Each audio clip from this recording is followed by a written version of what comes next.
भैया नीट में 30 दिन अभी बचे हैं, क्या मेरे से नीट क्रैक हो पाएगा नहीं हो पाएगा? आप एक रियलिस्टिकली मेरे को चीज़ बताओ, एनसीईआरटी को कैसे पढ़ना है, नीट के क्वेश्चंस कैसे लगाए। इसके लिए एक तो एदुनीति सर का चैनल देख लो, जेईई मेंस के पीवाईक्यूज के लिए डॉक्टर आनंद मनी का चैनल आप देख सकते हो। दूसरा, आप ओजोन क्लासेस को देख सकते हो अगर आपको जैसे किसी कंसेप्ट या किसी एक पर्टिकुलर। तो नमस्कार दोस्तों, मेरा नाम रोहित शॉय, करेंटली मैं आईटी दिल्ली के मैथमेटिक्स एंड कंप्यूटिंग ब्रांच का स्टूडेंट हूँ। एंड बहुत सारे बच्चे में से प्रीवियस वीडियो में पूछ रहे थे कि भैया एनसीईआरटी को कैसे रीड करना चाहिए। भैया नीट में 30 दिन अभी बचे हैं, क्या मेरे से नीट क्रैक हो पाएगा नहीं हो पाएगा? आप एक रियलिस्टिकली मेरे को चीज़ बताओ। एंड बिफोर मूविंग फॉरवर्ड, अगर आप लोग इस वीडियो को लाइक कर पाओ तो मेरे लिए बहुत ज़्यादा आई विल रियली अप्रिशिएट। मैं नीट में पहली बार वीडियो बना रहा हूँ एंड आप सभी लोगों के लिए प्लीज़ हाथ जोड़ के मेरा एक निवेदन रहेगा कि आप लोग रुक के वीडियो को लाइक कर दो।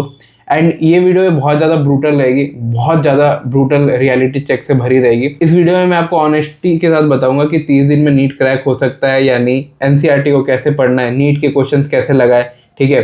फिजिक्स अभी बहुत टफ आ रही है, फिजिक्स के चैलेंजर क्वेश्चन कैसे करें या केमिस्ट्री को कैसे करें। एंड बायोलॉजी के लिए जो सबसे अच्छे चैनल्स हैं जो आप देख सकते हो, उसके बारे में मैं आपको रिकमेंडेशन दूंगा। सबसे पहला क्वेश्चन कि भैया 30 दिन बचे हैं, 30-35 दिन बचे हैं, भैया नीट क्रैक हो पाएगा नहीं हो पाएगा? मैं इसका एक ब्रूटल रियलिटी चेक देना चाहता हूँ, ठीक है। आप लोग इस चीज़ को ध्यान से सुनना। देखो, अभी 30-35 दिन बचे हैं नीट में। आपका वर्स्ट केस क्या हो सकता है कि आपका सिलेक्शन नहीं हुआ, आपसे नीट क्रैक नहीं हुआ, ठीक है। बहुत सारे ऐसे बच्चे हैं जिनके मॉक टेस्ट में 300, 350 नंबर आ रहा है, 400 नंबर आ रहे हो, 500, 600 तक नहीं जा पा रहे, ठीक है। वर्स्ट केस क्या हो सकता है आपके साथ कि भैया सिलेक्शन नहीं हुआ मेरा, ठीक है। यही आपका डर है ना कि भाई 1 महीना है, कैसे ही कर लूँगा मैं, ठीक है। जितने सारे बायोलॉजी के नेम्स वगैरह है, केमिस्ट्री के नेमिंग रिएक्शन है, सब मैं भूलता जा रहा हूँ। फिजिक्स के न्यूमेरिकल के फॉर्मूला तक भी उतने अच्छे से याद नहीं है। ये अंदर में आपको लग रहा होगा। मैं इसे एक सिंपल सा सॉल्यूशन दूंगा, ठीक है। यूट्यूब पे आप देखते हो, ठीक है, बहुत सारे भैया दीदी बोलते हैं नहीं भाई लास्ट महीने में तू तो कर लेगा, ये देखिए मेरी कहानी है, मैंने भी ऐसा ऐसा था, मैं डायरी में लिखता था, यहाँ लिखता था, वहाँ लिखता था, लास्ट में मेरा भी हो गया क्रैक नीट। मैं बोलूँगा ये सब बेतुकी की बात है। कहानी बनाने की उम्र में अगर कहानियाँ देखोगे तो यही होगा, ठीक है। किसी और के कहानी से आपको फ़र्क नहीं पड़ना चाहिए, उसने अपने प्रिपरेशन कैसे क्रैक किया, उसके रिलेटिव ने उसको क्या बोला नहीं बोला, आपको फ़र्क नहीं पड़ना चाहिए। You are an aspirant and आपका काम है आपका सिलेक्शन देखना, ना कि सबकी स्टोरी सुनना। मैं ये मान के चल रहा हूँ आपका जो ये डर है कि भाई मॉक में नंबर नहीं बढ़ रहे, 30 दिन में नीट क्रैक होगा नहीं होगा, ये डर बैठा हुआ है। वर्स्ट केस में ये लेके चल रहा हूँ कि भाई नहीं हुआ, ठीक है, लास्ट में। बट ये 30 दिन में जितना आप ओवर थिंक करोगे, जितना आप सोचोगे ये सब चीज़ों के बारे में, आप कभी भी पढ़ाई में अपना फोकस डेवलप नहीं कर पाओगे, आप अपना 100% नहीं दे पाओगे। आप ना पढ़ोगे कम, डरोगे ज़्यादा। और जब आदमी डरता है ना, तब उसको होती है इनसिक्योरिटीज, तभी उसको सबकी कहानियाँ अच्छी लगती है। मैंने यूट्यूब पे नीट मेंटर्स को देखा, कोई भाई लास्ट महीने में डायरी में लिख लिख के नीट क्रैक कर लिया। वास्तविकता में ऐसे नहीं होता। वास्तविकता में आपको अपना सिलेक्शन ध्यान देना है।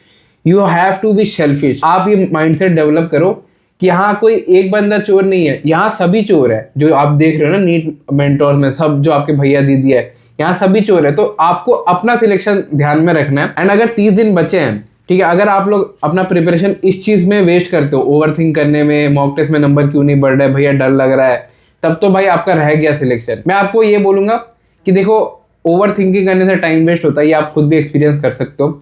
देखो, पढ़ना तो आपको है ही, at the end of the day पढ़ाई तो आपको करनी पड़ेगी। तो रैदर देन वेस्टिंग कि भाई होगा, पॉसिबल है, नहीं होगा, ये भैया मेरे को कुछ अलग से स्ट्रैटेजी बता देंगे कि इस भैया ने मेरे को बोल दिया कि वो डायरिया में लिखता था, उसके रिलेटिव ने उसको कुछ बोल दिया, आपको फ़र्क नहीं पड़ता। पढ़ना तो आपको है ही। तो सबसे पहला मैं आपको टारगेट देता हूँ, मेरी बातों को एक बार दिल से मानो, ठीक है। आपको रोज़ यहाँ से 12 से 14 घंटा पढ़ना है, ठीक है। 12 से 14 घंटा पढ़ना है एनी हाउ, ठीक है। अब आपके दिमाग में ये नहीं रहना चाहिए कि 30 दिन बाद आपका सिलेक्शन होगा नहीं होगा, मॉक में नंबर नहीं आ रहे, ठीक है, उसको लेकर डर में बैठ गए। आपको 14 घंटे आवर्स पुल अप करना पड़ेगा, ठीक है। एंड अगर आप लास्ट महीने में 12-14 घंटा नहीं पढ़ पाते तो मैं आपको ये बोलूँगा कि भाई आप बहुत ज़्यादा रेस से पीछे जा रहे हो। 27 लाख या 25 लाख बच्चों का कंपटीशन है, आप समझ रहे हो। लाइक जेईई का भी डबल आपका कंपटीशन है। एंड अगर आप उसमें टाइम वेस्ट करते हो, कोई भाई सीट लेके निकल जाएगा। वर्स्ट के साथ आपके साथ बुरा क्या हो सकता है, ज़्यादा से ज़्यादा क्या ही हो जाएगा, सिलेक्शन नहीं होगा। लेकिन अगर आप अभी से पढ़ने बैठते हो, आप नेक्स्ट ड्रॉप ईयर के लिए या और भी सारे एग्जाम जैसे सीयूईटी वगैरह हो गया जहाँ बायो की नीड पड़ती है, उसके लिए भी अगर आप 30 to 40% अगर आप कवर कर लेते हो इस 30 दिनों में, तो आप अपने कंपटीशन से 40% अहेड ऑलरेडी चल रहे हो नेक्स्ट ईयर के लिए। पढ़ना तो आपको पड़ेगा ही, किसी की कहानी देख के आपका सिलेक्शन तो होने वाला है नहीं, पढ़ना तो आपको पड़ेगा ही। तो ये चीज़ क्लियर रखो। दूसरी चीज़ आ जाता है कि भैया एनसीईआरटी रीडिंग कैसे करें, भैया एनसीईआरटी में दिक्कत होती है। मैं बोलूँगा नीट में एनसीईआरटी आपका भगवान है, ठीक है। मैं आपको कसम से बता रहा हूँ, कोई हैक ये हैक वो हैक काम नहीं आएगा। एक्सेप्ट अगर आपको रिवीजन करना है तो आप शॉर्ट नोट्स वगैरह देख सकते हो, but NCERT is your main book. NCERT के अलावा और कोई भगवान नहीं है आपकी नीट में। आपका एनसीईआरटी 2 to 3 टाइम्स रीड हो जाना चाहिए फॉर फिजिक्स, केमिस्ट्री, बायो, तीनों के लिए। एंड इसको करने का सबसे बेस्ट तरीका एनसीईआरटी रीडिंग करने का तरीका, आप यूट्यूब पे सर्च करो bio NCERT reading line by line, ठीक है। आपको बहुत सारी प्लेलिस्ट मिल जाएगी। मैं यहाँ कुछ फोटोज भी लगा देता हूँ जो कि आपके लिए सबसे बेस्ट काम करेगी। एंड जैसे आपने एनसीईआरटी लाइन बाय लाइन, जैसे आपका वीडियो चल रहा है, साथ ही साथ एनसीईआरटी खोल के बैठो एंड चीज़ें को मार्क करते जाओ। टीचर बोल रहा है कि यहाँ से क्वेश्चन फ्रेम होता है, उसको थोड़ा सा हाईलाइट कर दिया, उसको थोड़ा पेन से लिख दिया इंपॉर्टेंट ऐसे करके। एंड जैसे ही खत्म हो, ठीक है, उसके बाद खुद से रीडिंग करो, खुद से like go line by line, ठीक है। बहुत बच्चों की आदत ये रहती है ना, वो कोई प्लेलिस्ट खोलता है, जैसे उम्मीद सीरीज हो गया या एनसीईआरटी लाइन बाय लाइन का भी मैं एग्जांपल ले रहा हूँ, ठीक है। आप लोग ना बिंज वॉच करते हो, आप लोग को लगता है ये एक नेटफ्लिक्स शो है, ठीक है। चैप्टर 1 खत्म हुआ हेरिडिटरी, फिर एवोल्यूशन पे आ गए, फिर उसके बाद इस पे आ गए, ऐसी नहीं चलती पड़ी। आपको एक चीज़ को मास्टर करना पड़ेगा, फिर आप मूव ऑन करो, वरना क्या होगा ना, ना घर का ना घाट का, बीच वाला सिचुएशन रह जाएगा। एंड आपके मॉक टेस्ट में आपको नंबर नहीं इंक्रीज होते हुए दिखेंगे। और दूसरी मेरे को एक चीज़ लगती है कि केमिस्ट्री इस बार नीट में आने के चांसेस थोड़ा टफ है, क्योंकि जेईई मेंस में इस बार केमिस्ट्री एक्सट्रीमली टफ आ गया था, मतलब मॉडरेट कैटेगरी में बता सकता हूँ। पहले इजी आता था केमिस्ट्री, अब मॉडरेट आ रहा है। और एनटीए जेईई मेंस और नीट दोनों कंडक्ट करवाता है, तो हो सकता है केमिस्ट्री इस बार टफ पड़े। तो मैं आपको ये रिकमेंड करूंगा कि केमिस्ट्री एंड फिजिक्स के लिए आप जेईई मेंस के पीवाईक्यूज कर लो। 2 चैनल मैं आपको रिकमेंड कर सकता हूँ इसके लिए। एक तो एदुनीति सर का चैनल देख लो जेईई मेंस के पीवाईक्यूज के लिए, केम शिक्षा को देख सकते हो या डेक्ट्राचम को देख सकते हो, ये दोनों ही चैनल आपके स्क्रीन पे लग जाएंगे।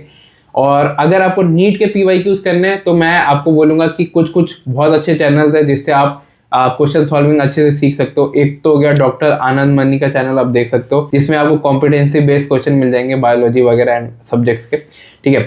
दूसरा आप ओजोन क्लासेस को देख सकते हो, अगर आपको जैसे किसी कंसेप्ट या किसी एक पर्टिकुलर टॉपिक में दिक्कत आ गया। ये ozone classes Vipin Sharma sir का ही है, तो आप इनके पर्सनल चैनल पर भी देख सकते हो।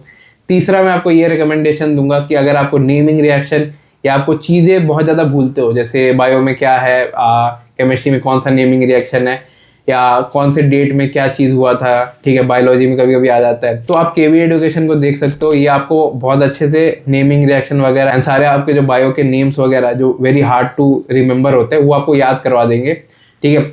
एंड ये जो मैं आपको चैनल का रिकमेंडेशन बोल रहा हूँ ना, ये या तो आप पेन कॉपी में लिख लो, या तो आप कहीं इसको कमेंट्स में लिख के उसका स्क्रीनशॉट लेके सेव कर लो, ठीक है, आपको बहुत ज़्यादा काम आएगा। और लास्ट में बहुत बच्चों के साथ ये होता है कि वो मॉक टेस्ट में उसके नंबर नहीं बढ़ रहे। इसका मेन रीज़न ये होता है कि या तो आपका देखो फुल सिलेबस कवर नहीं है, अच्छे से कवर नहीं है, कुछ पोर्शन जितना आता है वहाँ से आप क्वेश्चन बना ले रहे हो, जो नहीं आता उस पर आप पहले फोकस करो। उसके लिए मैं आपको बोलूँगा आप उम्मीद सीरीज देख सकते हो, या तो बहुत सारे लेजेंडरी टीचर्स भी आप उनको भी देख सकते हो। एक तरुण सर हो गए बायो के लिए, सी पाहूजा मैम के भी लेक्चर्स बहुत अच्छे होते हैं, तो आप ये सब देख सकते हो फॉर द टॉपिक्स जिसमें आपके मॉक टेस्ट में नंबर कम आ रहे हैं। एंड जो बच्चा मॉक टेस्ट अफोर्ड नहीं कर पा रहा, उसके लिए मैंने आज ही ग्रुप में मॉक टेस्ट जितने भी सारे होते हैं सारे कोचिंग इंस्टीट्यूट के लगभग वो अपलोड कर दिए, तो आप उसको फ्री ऑफ कॉस्ट एक्सेस कर सकते हो। मैं देखो आपके लिए बहुत प्यारा भाई हूँ, ठीक है, लेकिन मेरे को चाहिए आप सब मेहनत करो। मैं कोई आपको कहानियाँ नहीं बोलूँगा कि लास्ट महीने मैंने डायरी में लिखा था कि अब मेरा सिलेक्शन हो गया।